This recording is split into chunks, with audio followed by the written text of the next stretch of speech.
Les urgences, nous le savons, constituent un centre névralgique, on l'a dit, où se rencontrent différents besoins de soins, urgents bien sûr, mais aussi moins urgents. Ces services sont en interaction permanente avec l'ensemble de soins, la prise en charge de la souffrance, ainsi que le traitement de situations de détresse et parfois de précarité sociale. Il s'agit certainement d'un des endroits où le besoin d'humanité, d'empathie, de vigilance et de communication est le plus marqué dans le parcours des soins. Le moindre défaut d'organisation ou d'attention peut se traduire par un défaut de prise en charge adaptée et le manque de fluidité dans le parcours du patient peut prendre une dimension accrue. Le recours aux soins d'urgence n'est pas toujours uniquement motivé par une urgence physique. L'expérience montre que c'est aussi le lieu des souffrances psychiques et parfois d'urgence supposée, car il est difficile pour le patient de juger de l'urgence réelle de son état. Au cours des 20 dernières années, partout dans le monde, les services des urgences des hôpitaux ont augmenté et en Belgique, c'est la même chose. Une étude du Collège des médecins spécialistes en soins d'urgence fait état d'une augmentation de 36% sur la période de 1996 à 2000. Ce phénomène qui semble universel trouve des causes communes à tous les pays et des causes parfois plus spécifiques à la situation sanitaire d'un pays. Les causes communes relèvent de l'offre et de la demande.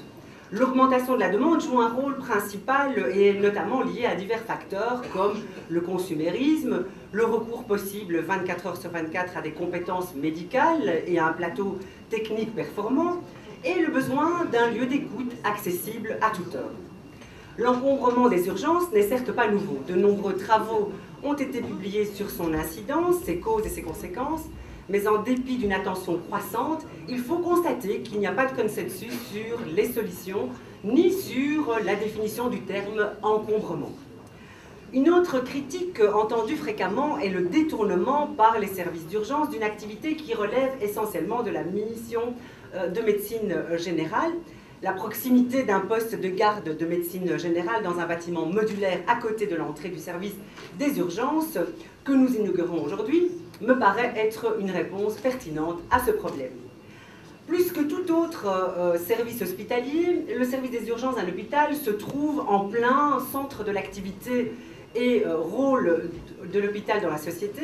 Je voudrais féliciter d'ailleurs tous les acteurs de la conception de ce nouvel ensemble, la direction de l'hôpital, l'architecte et son équipe, les équipes techniques ainsi que les membres du personnel qu'on a pu d'ailleurs découvrir à quelques instants. Ce projet a pu voir le jour, on l'a rappelé, grâce à un levier de la réforme de la subsidiation des investissements hospitaliers et l'articulation entre l'État fédéral et la Fédération Wallonie-Bruxelles.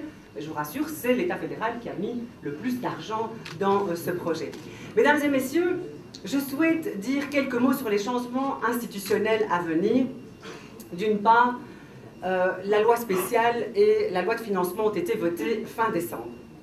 D'autre part, l'accord intra-francophone du 19 septembre 2013 prévoit que les hôpitaux universitaires restent une compétence de la Fédération Wallonie-Bruxelles.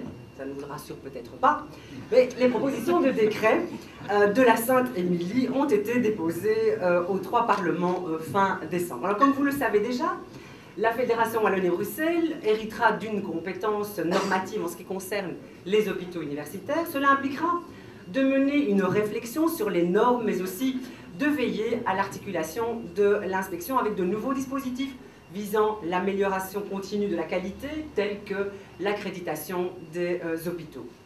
Une réflexion devra aussi être menée quant à l'information des patients, à la qualité des soins et à la transparence des résultats. Autre aspect important de la réforme, le financement des infrastructures hospitalières. On en a entendu quelques mots. Je voudrais aussi faire un petit clin d'œil à Guy Duplat, qui est un journaliste très bon observateur des politiques culturelles, qui tout le temps entend dans le domaine de la culture que les moyens sont réduits, que c'est la crise, etc.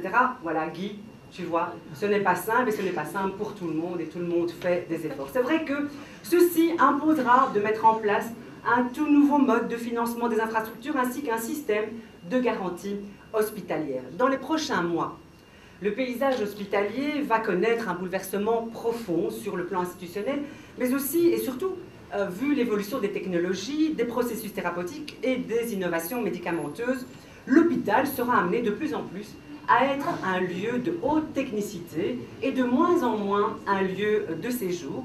Ainsi, de nouvelles formes d'accueil devront se développer. Pour conclure, mesdames et messieurs, je souhaite souligner la modification fondamentale de l'organisation des soins hospitaliers en Belgique. Elle nécessitera de se doter d'outils modernes, aptes à faire face aux enjeux futurs. Il s'agit là d'un véritable défi pour la Fédération Wallonie-Bruxelles, mais aussi pour l'ensemble des acteurs du monde médical. Voilà, j'ai dit, je vous remercie de votre attention, je vous souhaite une belle soirée.